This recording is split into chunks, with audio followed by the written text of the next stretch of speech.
Mi-a venit o idee. Am găsit acest guleraș prin casă pe care o să-l aplic pe sacoul din in, chiar pe guler, pe revere.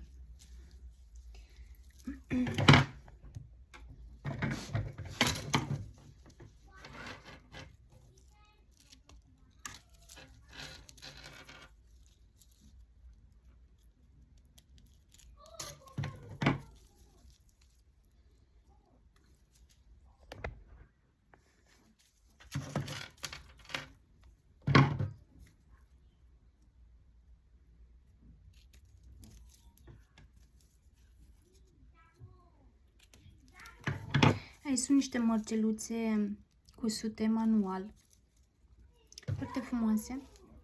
Am să transform această piesă, m-am gândit, în nuanțe de alb-negru, care nu se vor demoda niciodată.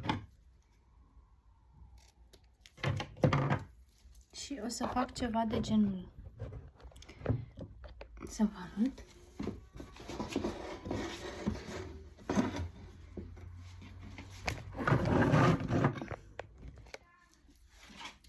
Aici avem reverul de la sacou și o să-l pun, o să-l aplic așa. Astfel va prinde și greutate și se va așeza mult mai frumos.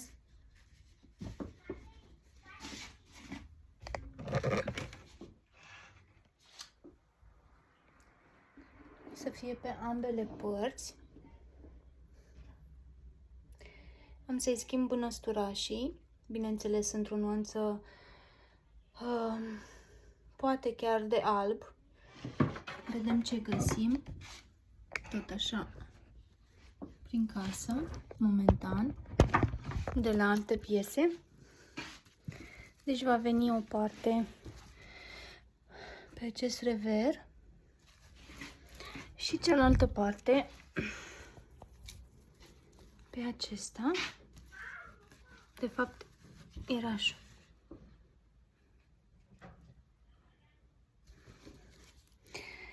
Și o să mă gândesc la partea de buzunare. Dacă am să le desfac sau o să le las, cel puțin unul am să-l las funcțional. Unul dintre ele, pentru că mie una îmi place foarte mult buzunarele, indiferent că este sacou, pantalon, fustă, orice piesă la mine trebuie să aibă buzunare ca să mă simt în largul meu în piesa respectivă. Așa că am pregătit aceste accesorii. Vedeți cât de frumoase sunt.